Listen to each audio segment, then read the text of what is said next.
Hello, everyone. If you like what I'm doing here, please consider subscribing, liking, and commenting. It would really help the channel out quite a bit. Thank you very much.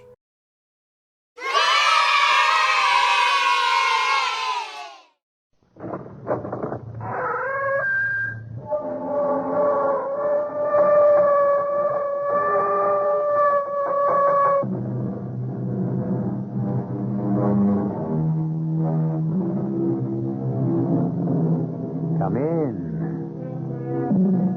Welcome. I'm E.G. Marshall. I have a frightening and moving story for you about a man caught up in a web of suspicion and accused of unprovoked murder. From this beginning, point builds upon point until he is almost overwhelmed with prejudice and hatred, and the life he knew and believed in is distorted and made ugly. Many years ago, Kipling said in a poem that east was east and west was west, and that they would never meet. Our story concerns a similar situation that is very much with us today. Our mystery drama, With Malice, Aforethought, was written especially for the Mystery Theater by Sidney Sloan and stars Carrasco. It is sponsored in part by Anheuser-Busch Incorporated, Brewers of Budweiser, and Sign-Off, the sinus medicines. I'll be back shortly with Act One.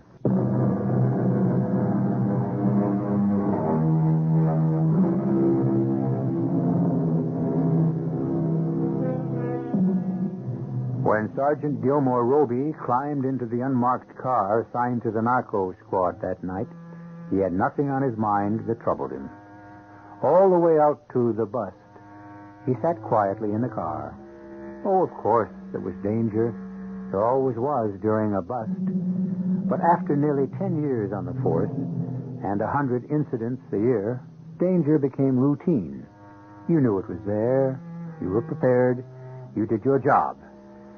After all this time, you tried not to get up a sweat. You just couldn't and do your job right. And Gil Roby tried to do his best every time. That's what was expected of him.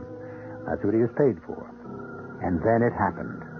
The thing he had always kept hidden in the back of his mind. Gil? Yeah? You see anything? No. Nothing's moving. Just been talking to the captain. He says they're in there. They're working in there. Windows look dark. No lights. Yeah, painted over, probably. Smoke coming out the chimney. Smell it? Yeah. There's no mistaking that smell. Wood fire. That's right. Nothing suspicious. Looks like a peaceful old suburban house. What's the plan? On a signal, the usual. He'll blink his flash 3 times. You take the back door, I'm taking the front. They'll cover us and keep the sides under control. You're taking the front door, Kip? Yeah. Captain assign it that way? No, I did.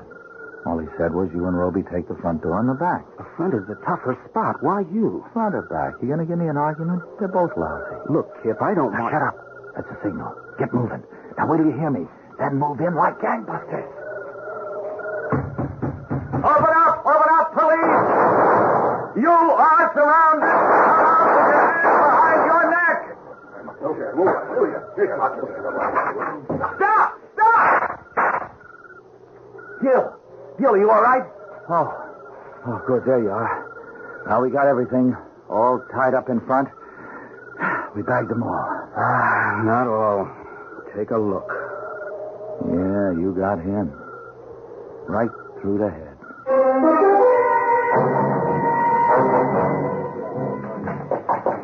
Come in. Come in, Sergeant. Sit down. Thanks, Chief. That's your report in your hand? I just typed it up. Signed it yet? I thought you might want to read it first, Captain. Here. Yeah.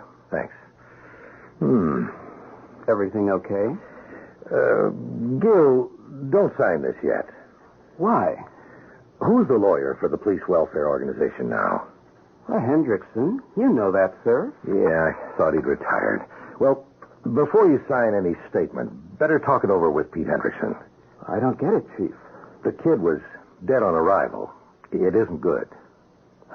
Yeah, I know. Look, in 10 years as a cop, I never killed a man before. The kid had a pistol pointed right at me. He saw me in the light from the doorway when he came out. I yelled at him to stop.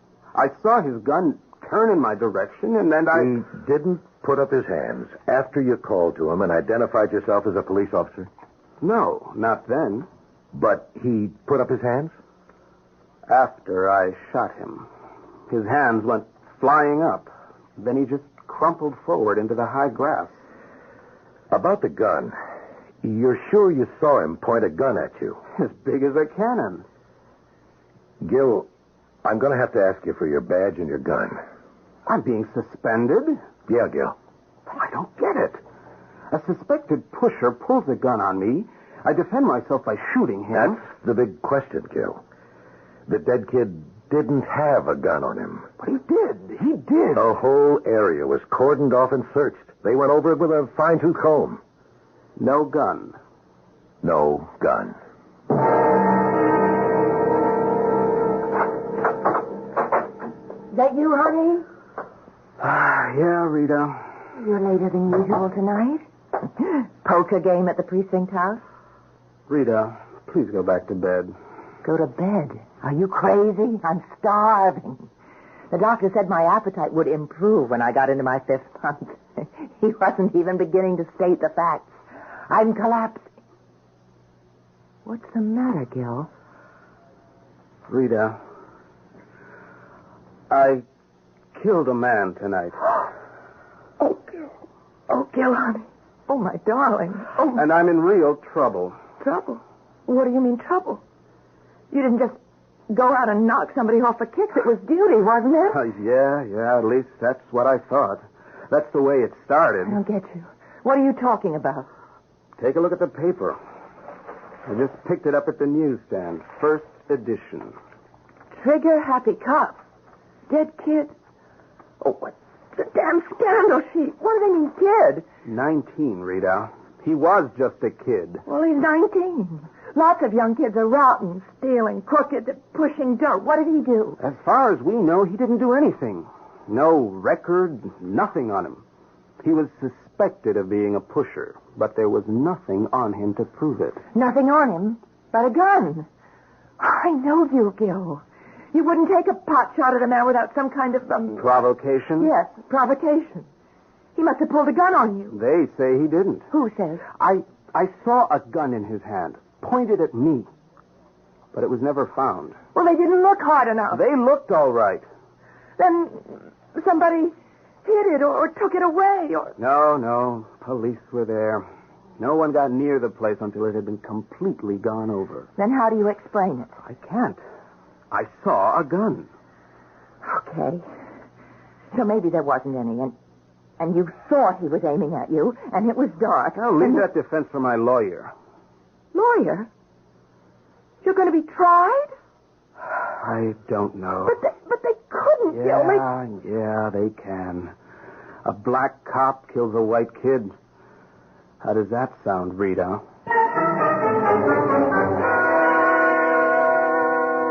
The way you keep asking me that over and over again, it makes me think you don't believe me. Now, just a minute, Ruby. I'm your lawyer, and I want to do the best job I can for you. But if you keep fighting me... I told you the way it happened.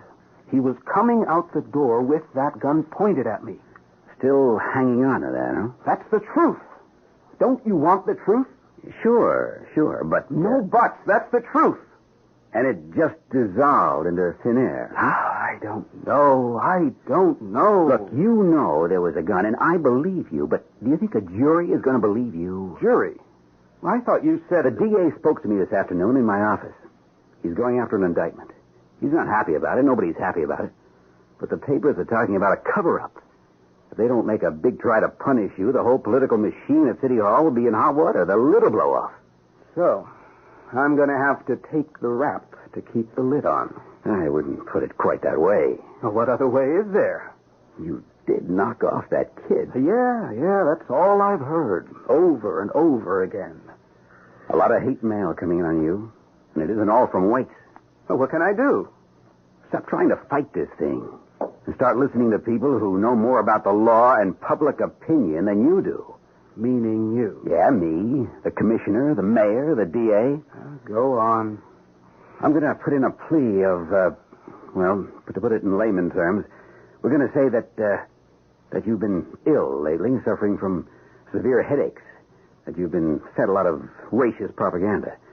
We'll bring in psychiatrists, psychologists. No. I won't stand for that. You want a cop a plea? Insanity, right? Going to say I was crazy with hate when I shot the white kid. Not exactly. You're going to drag racism into it, making it object lesson. Listen to me, Roby. Sergeant Roby. Sergeant Gilmore Roby to you, Mr. Watson. Okay, Sergeant Gilmore Roby. What do you want to do? I'll tell you what I don't want to do. I don't want to play the black and white game. Sure, I'm black, and I know it. But I'm not anti-white. I'm not bitter. I'm not aggressive. I don't carry it around like a sword. I'm a man, a citizen. I pay my taxes. I do my job. I try to do it well. I don't hate anybody. Well, it seems that we have wasted 1 hour and 45 minutes of my time. Wasted? You won't cooperate. You will not listen to anyone. Well, you're trying to put words and ideas into my head, into my mouth, that are completely false. I'm sure you won't have too much trouble finding a new lawyer. You're walking out? Oh, you're letting me out. My secretary will prepare a letter which you will sign, releasing me. Good day, Sergeant.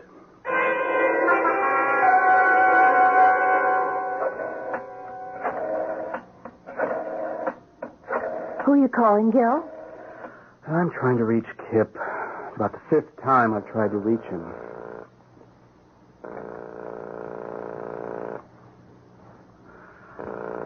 I guess he's not in. Well, he's married, isn't he? Isn't she ever home? I don't know. You met his wife, Rita. Oh, yeah. Doris, isn't it? Once on that boat ride picnic 2 years ago. She was very nice. You, too, had a long talk. Yeah, and that was the end of it. There was a lot said about the 4 of us getting together, but it never happened. Oh, now, darn it, Rita, what are you trying to say? Look, it's pretty obvious, isn't it? We're not her kind, and she politely let us know it. Look, I don't worry about her. Kip and I are friends. Good friends. We've pulled each other out of many a tight spot. If I can count on anyone in this rotten business I find myself in, I can count on Kip. Well, where is he? Has he called you? Well, he's just busy or something. Well, you're in one of those tight spots now. It's time for Kip and the U.S. Marines to land. It's the outside buzzer. It's someone downstairs. I'll get it. Hello? Gil, it's me. Kip, buzz me in. Sure, Kip.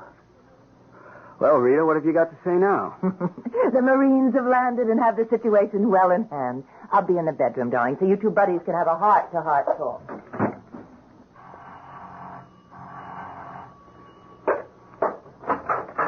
Hi, Gil. Kip, am I glad to see you. Hi. Come on in, come on. Want a beer or coffee? No, I just had lunch. Well, sit. No, I can only stay a minute, Gil. I got to be on duty in 45 minutes, you know? Yeah. How quickly you forget when you ain't punching the clock.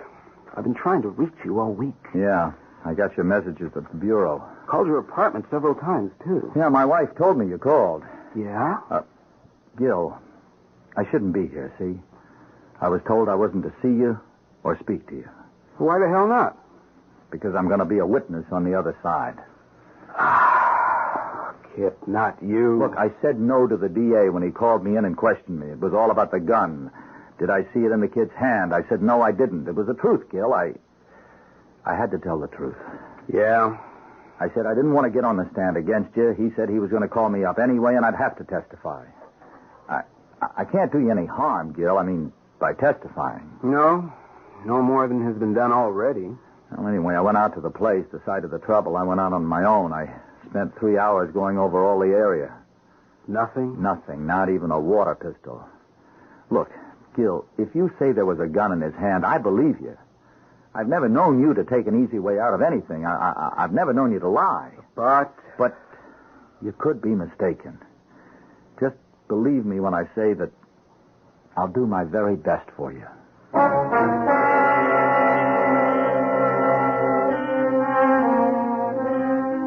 One by one, the pieces are falling into place. What once had seemed like a few small stones now had grown into a great high wall, shutting out the sun. It seemed they were trying to take everything away from him. His job, his future, his friends.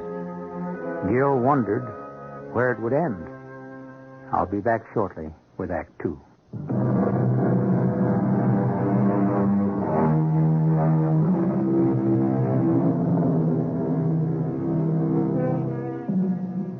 Days of silence passed. Gil was so depressed he didn't leave the apartment. Rita brought him the newspapers, which did very little to alleviate the gloom. Then a call came from his superior officer, the head of his division. He was to meet him on a street corner. Sergeant Roby. Ah, yes, Captain. Get in, Roby. This is a no parking, no standing zone. Want me to get a ticket? No, sir. Just drive through the park, Harry. Sergeant Roby and I are having a little conference. Did I keep you waiting long? No, sir. Let's drop the formality, Gil. Sure. The reason I wanted to talk to you this way is, well, it wouldn't look right. You're coming to my office while the grand jury is mulling over your case. How was it in front of the grand jury? Rough? I was as nervous as a cat. Well, if the grand jury votes to indict, you're in for the fight of your life. If you lose, it'll mean your job, pension rights, the works. It might even mean a jail sentence if you get a bad break with the jury. Oh, it's getting bigger and bigger. Yeah. I'm so down. I wish I could just quit and run away from it. Don't ever dream of quitting or running. They'd have nailed you to the door. Now, you've got to have a good defense. Who's your lawyer? I understand you're letting Watson go. He's already gone. Just stayed with me through the grand jury hearing. Good. I never did like that political hack. You got to get a good lawyer, an honest guy, not a shyster playing all the angles. Do you know of one? Remember, I'm just a cop, living on a cop's salary. I can't pay a big fee. Oh, the PWO will help you with that. Let me worry. About me? About you, about every other man under me. I'm responsible to them and for them. And this whole business has thrown a gray cloud over our entire department. Gil, not only was a man killed in that raid, the raid was a washout. A washout? Every man picked up has been released. Lack of evidence. But they all had records. Narcotics? Yeah, but we found nothing. The house been searched? Taken apart board by board. Oh, incidentally, the mother of the kid you shot is suing the city and you. That's all I need. You know, if we'd found the place loaded with heroin, this would all sound very different in the papers. Even your business would be treated as regulation police work. You see, you can't afford to fail. Gil, if you do, they're waiting to flatten you. Well, they've certainly been after me. Where can I drop you? The next bus station. And thanks for everything. Especially wanting to see me. Well, cheer up. We'll beat him yet. I hope.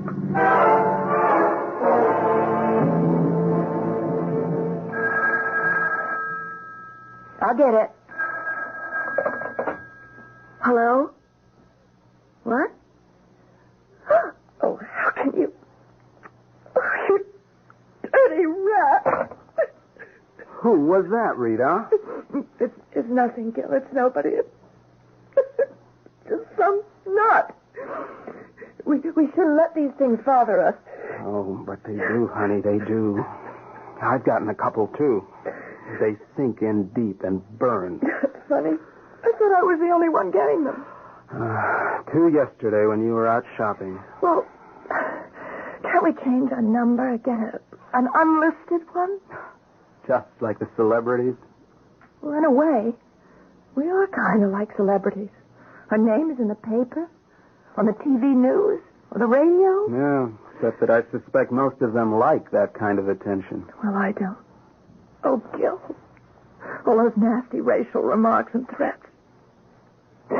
You know what this last one said?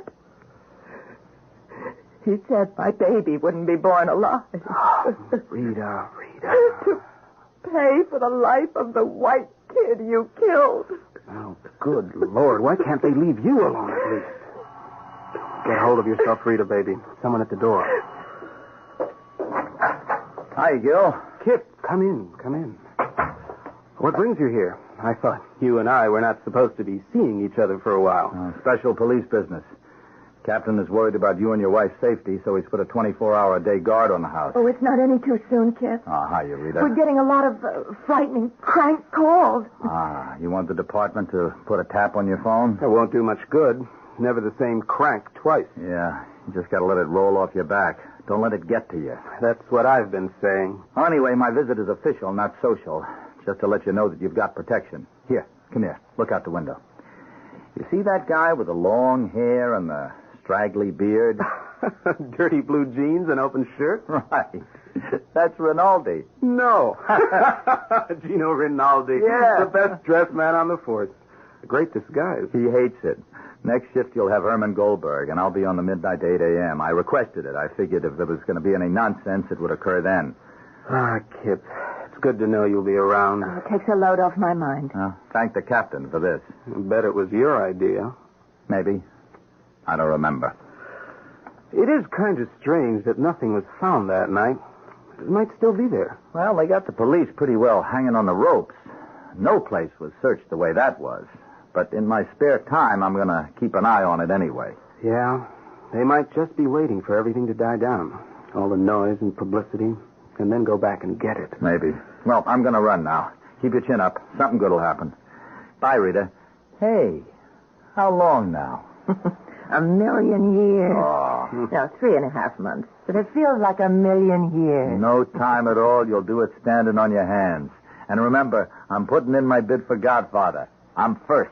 Huh? Well, we'll take the matter under advisement, Sergeant Kipnis.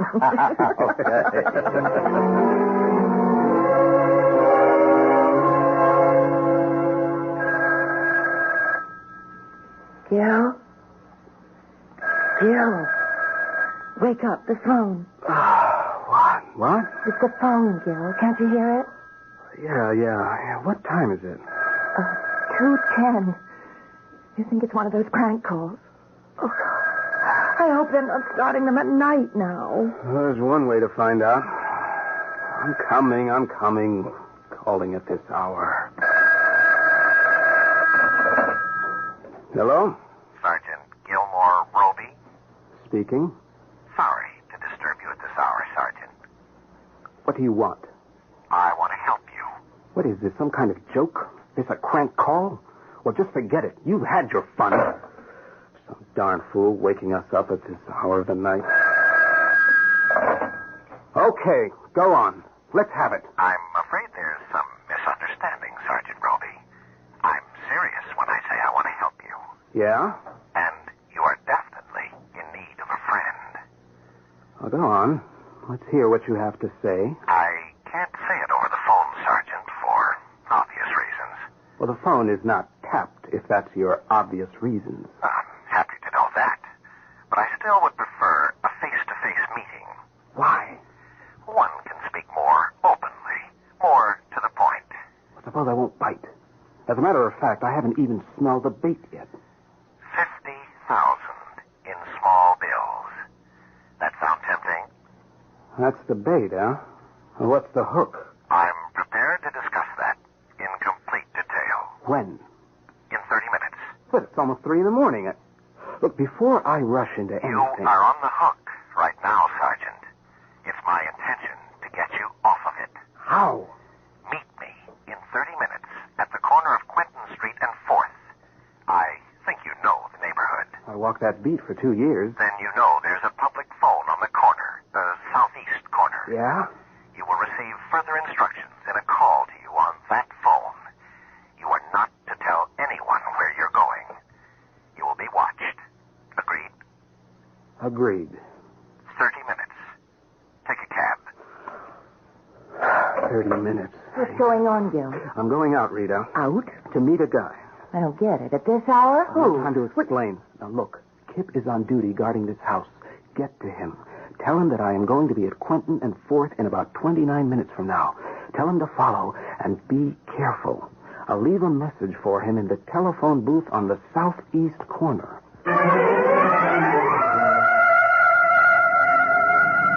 Taxi! Taxi! Quentin and 4th, driver.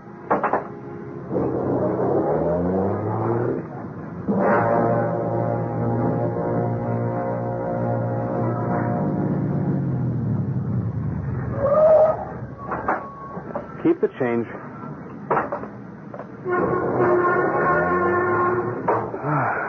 I'm a little early.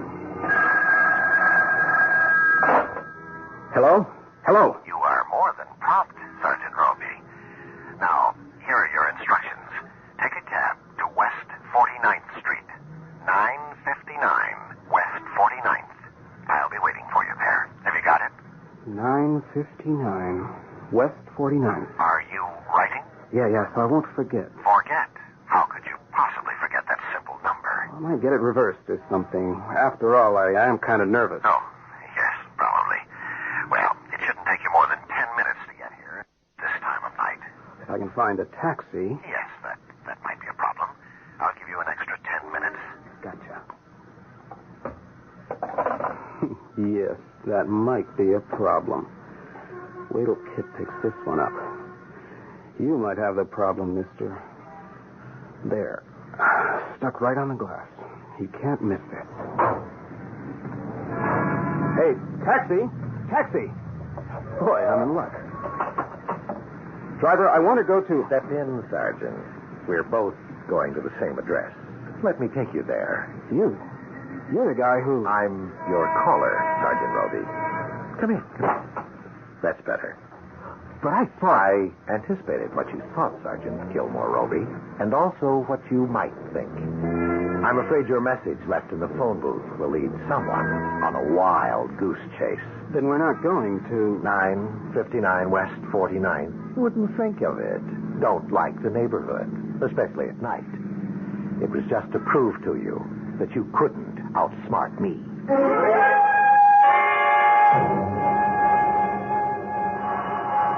Coming, just a minute. Oh, for goodness sake, Gil, get your finger off the barrel, will you? Did you forget your key? Kip! Hi. Where's Gil? Rita, can I come in? Sure. What's the matter, Kip? Where's Gil? I don't know. I went to the phone booth at Quentin and 4th, and just as I got there, I saw Gil hail a cab and get in.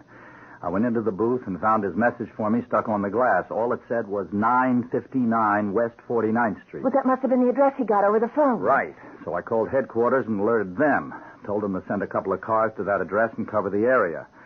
I commandeered a private car, and the guy drove me there. I was there in less than 10 minutes after I got Gil's message. Place was surrounded. And? Well, 959 West 49th is an empty lot. The building was torn down over a year ago.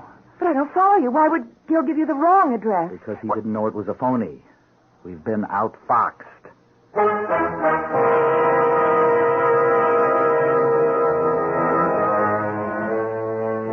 The burning question in the back of Kip's mind is, why? What was the intention, the purpose of the unknown caller? What was wanted of his friend? If he had fears for Gil's safety, he didn't let Rita know them. On the surface, he maintained a calm, composed manner. Underneath, his mind was racing to discover the motive. I'll be back shortly with Act 3.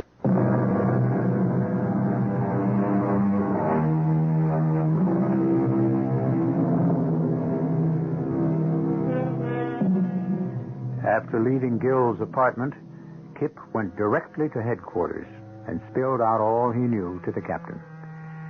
When he had finished, he looked up to see his superior's face crimson with anger.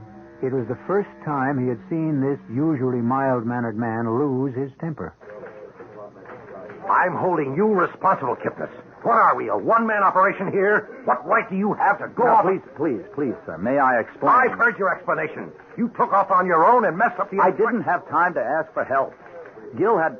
Sergeant Roby got this call from an unknown source. He told his wife to get to me with the info that he was going to Quentin and 4th to a telephone booth on the southeast corner.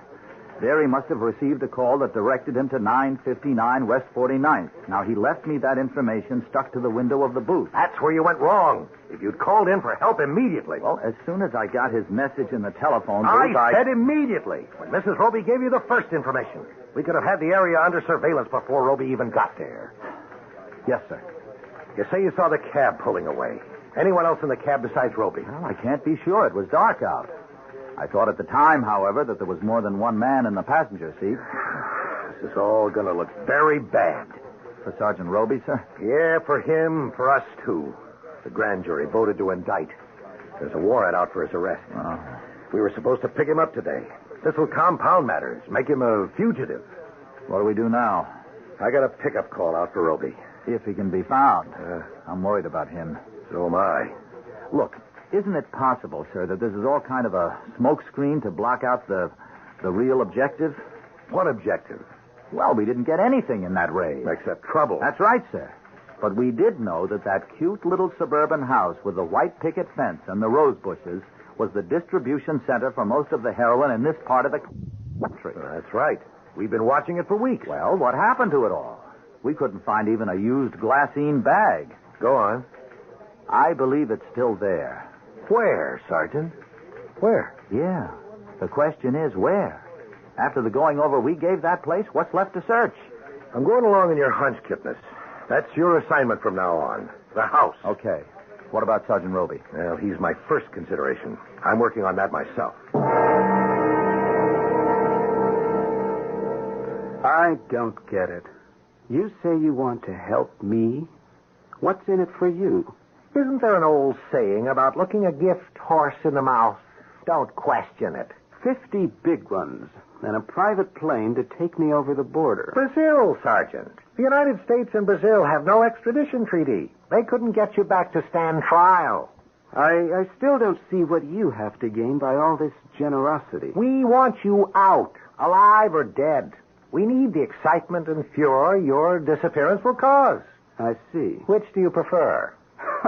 Well, that's an easy question. What do you want me to do? Get your wife on the phone. You are to tell her this.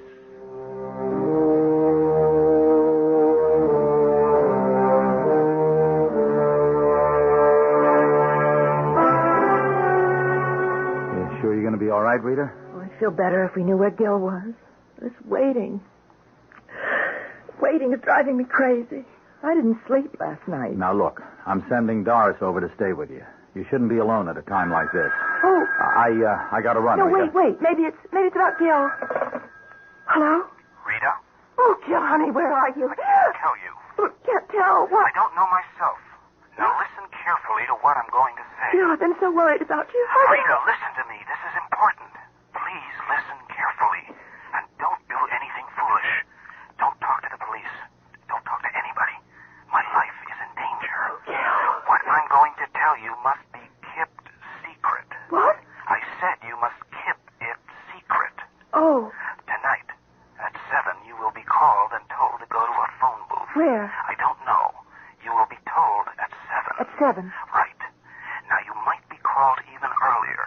So pack a small bag and keep it by the door. Yeah, I'll keep it right by the door. Trust me, baby. I'm doing the right thing. Don't ask questions. And keep a stiff upper lip. Bye, honey. Goodbye, Gil. Kip. He was telling me to get you in on this. He kept saying Kip instead of keep. Oh, smart guy. He's on to something. Now, watch what happens when the boys get cracking on this one. Rita, hand me the phone.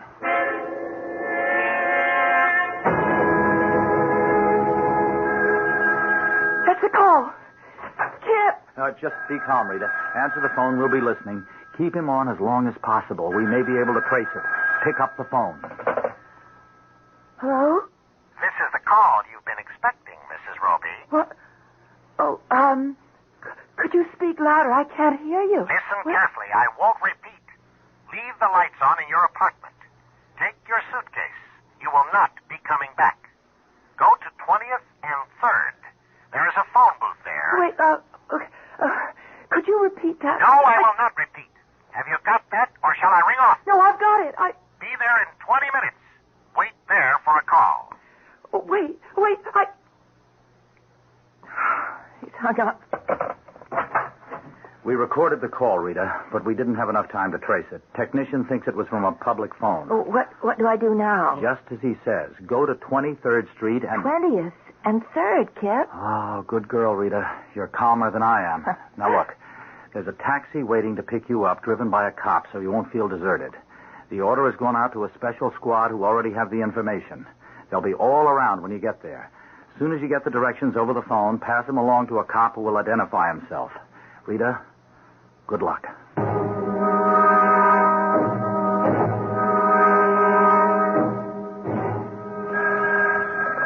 Yes? Hello? Just wanted to tell you, Mrs. Roby, we're wise to your little game with the police. You'd better go shopping tomorrow for something black. No, please. Oh, please come back on the phone. Oh, help me. Help me.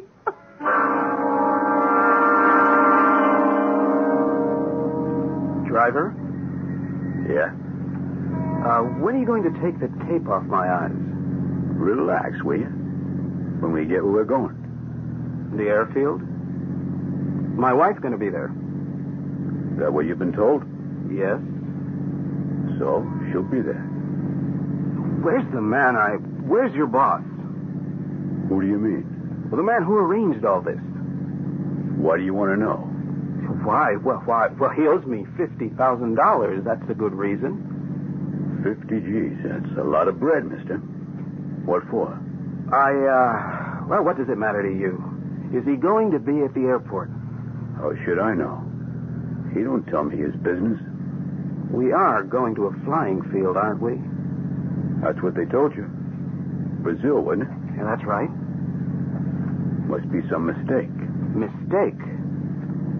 I didn't have no orders to go to no flying field. What orders did you have? Yeah. I better tell you about that. It's time. Okay, Sergeant Roby. This is it. Get out. Are we there? You are. Oh, pardon me. I forgot to introduce myself. You know me. You've probably seen my pictures in the paper. I'm the brother of the kid you knocked off. What? The boss gave me a bonus. He said I could have you. This is for my brother. Oh!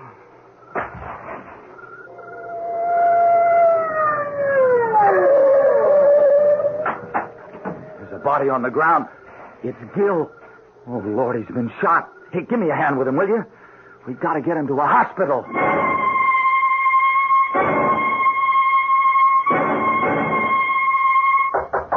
Come in. Oh, Kip, come in. Well, how's the patient? Hiya, Kip. Hey, is that you under all those bandages? He was a lousy shot. Second try hit me in the chest. He was aiming at the head. Well, you sure had me worried when we picked you up. I don't get it at all. How did you know where to find me? A tip. An anonymous tip. And guess who Mr. Anonymous was? That guy who kidnapped me? Right. Emil Dorcas, a biggie in the dope business. Diversionary tactics to send us off on something while the big job was being done. Your kidnapping. The business with Rita. Big job. The dope. It was there all the time. In the well. See? We never thought of that. The phony well in the back? Yeah, that cute little phony well behind that cute little suburban house, behind that cute little white picket fence. Over $2 million worth of white powder poison at the bottom of it. And we took that house apart board by board. It was right out there, almost in plain sight. Yeah, but you see, they couldn't come and get it. I was hanging around, and when I wasn't there, I got Phil Markham to watch. They had to get you away. Right. That's why they made the big bid to you.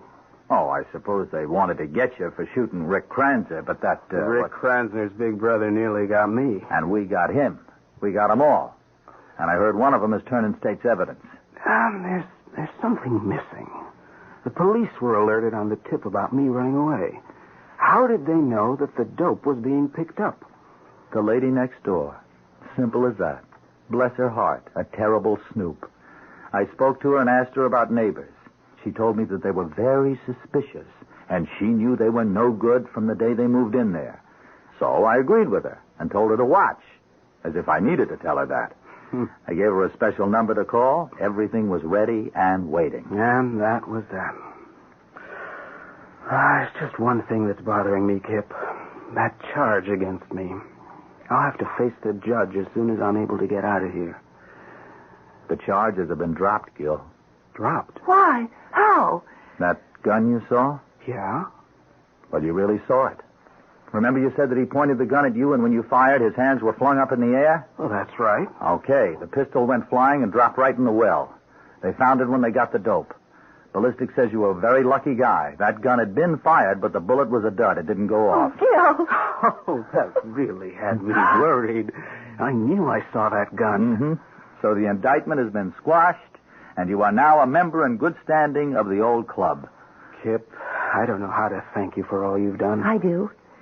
Kip, the new addition to our family, when he comes, is going to be called Gilmore Kipnis Roby. Do you like that? Oh, it's super. But, suppose he's a girl. Well, then it'll just be Kippy.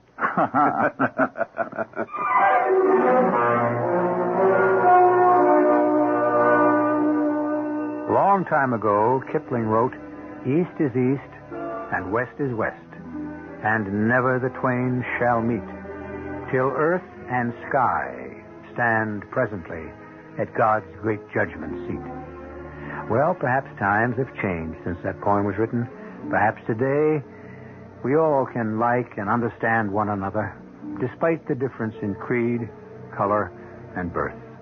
Gil Roby and his very good friend Kip had found that possible. I'll be back in a moment.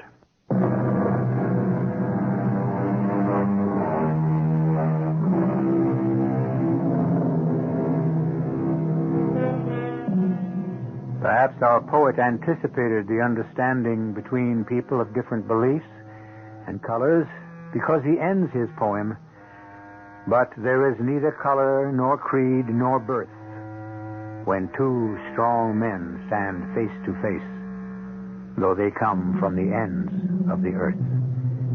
Our cast included Carlos Carrasco, William Redfield, Marian Seldes, Len Gochman, and Robert Maxwell. The entire production was under the direction of Hyman Brown. Radio Mystery Theater was sponsored in part by Buick Motor Division. This is E.G. Marshall inviting you to return to our Mystery Theater for another adventure in the macabre. Until next time, pleasant dreams.